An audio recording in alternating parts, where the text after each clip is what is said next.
Good evening on a November night that feels like November, an evening well suited to the light and warmth of good words. I'm Lex Runsman from the Linfield English Department, here to welcome you to another in this year's series of readings at the Nick. Chris Anderson has written and published in a variety of genres on themes rhetorical, ecological, spiritual, literary, ethical, and comic. Okay, maybe not so much the comic. He holds an MA and PhD in literature from the University of Washington, an MA in theology from Mount Angel Seminary, and he has taught in the English department at Oregon State since before the dawn of the current century.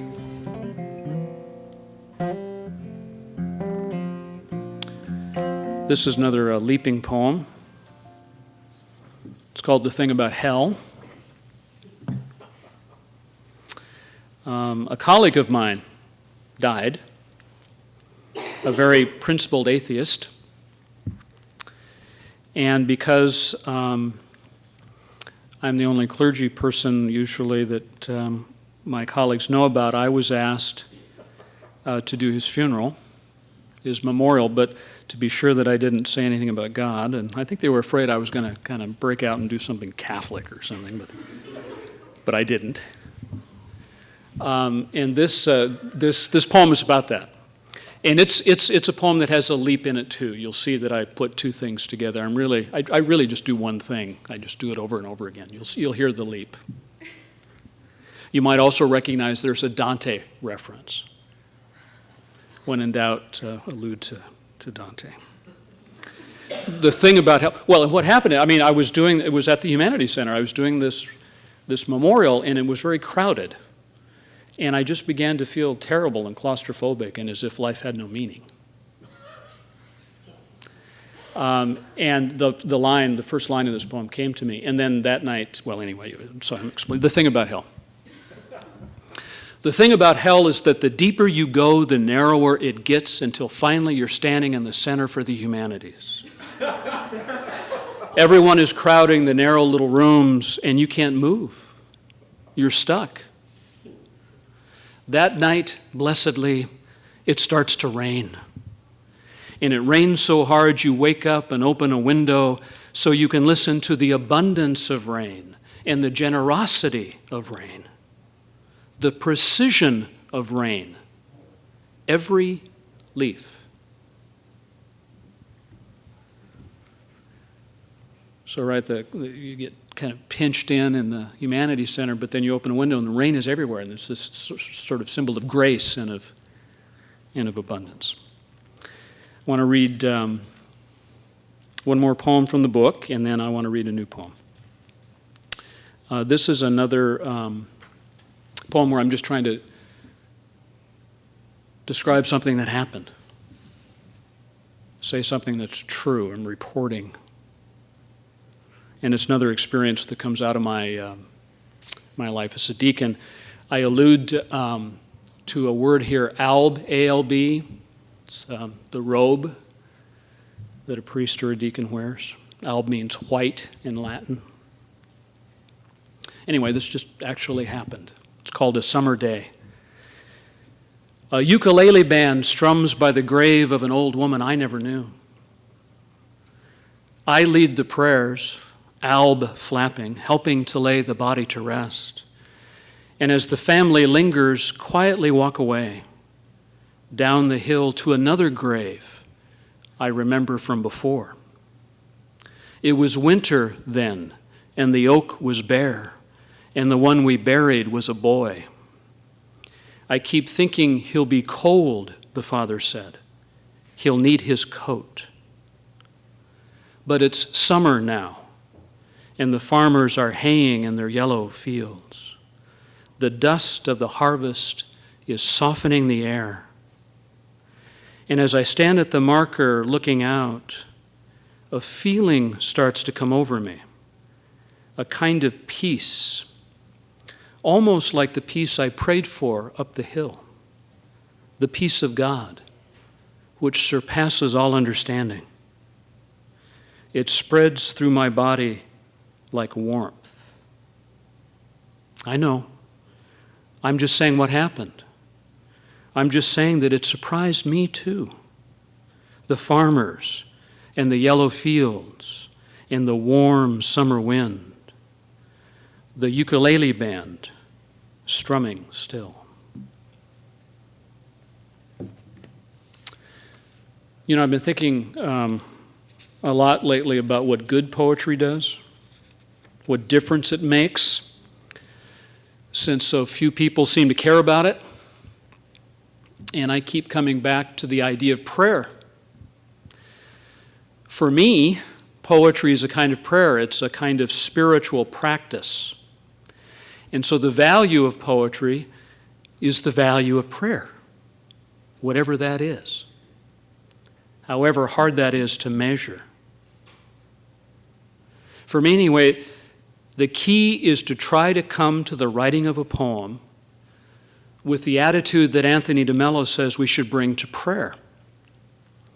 The sense that in some intangible way I do this not just for myself, but for the welfare of all creation of which I am a part. This is the hardest thing to believe and the most freeing, and not just for poets, but for all of us, that we matter, that each of you matters, even in your ordinary hidden life. And especially then,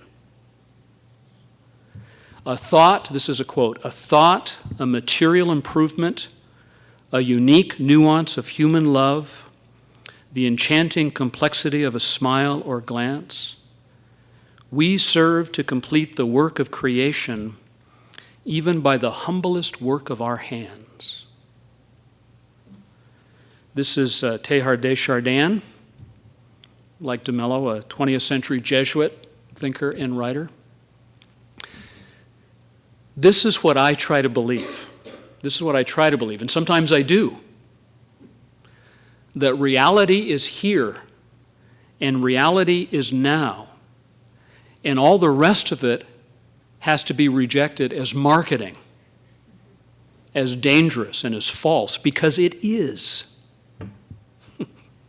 The moment is precious.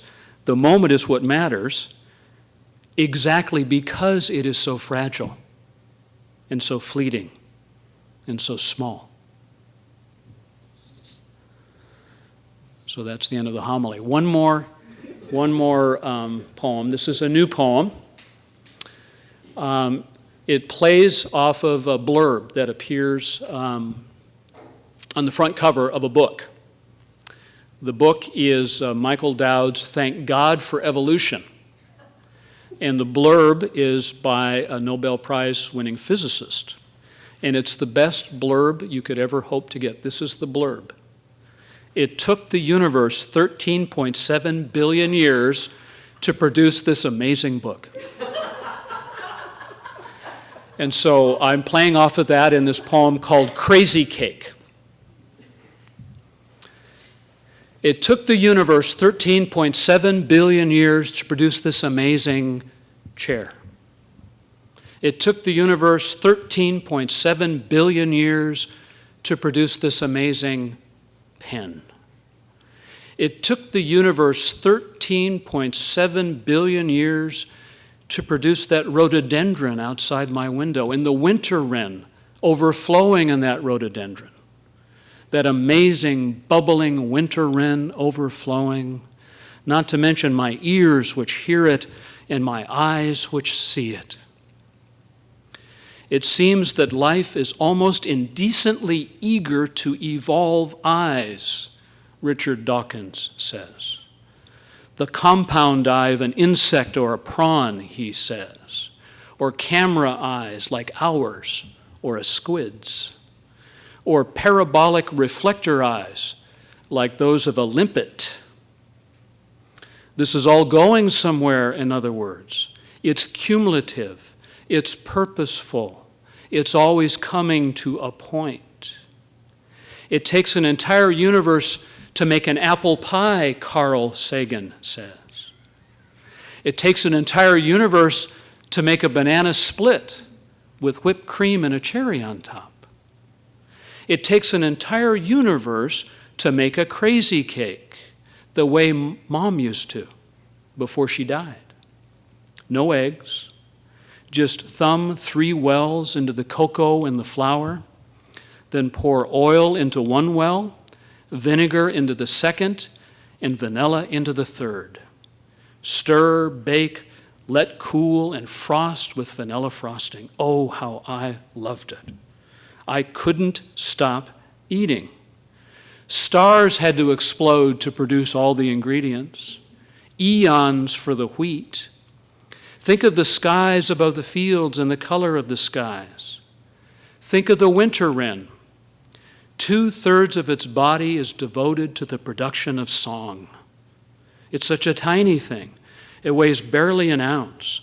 But inside that feathery body, the bones hollow and the lungs expand, and the melody and purity of that song keep bubbling and pouring out.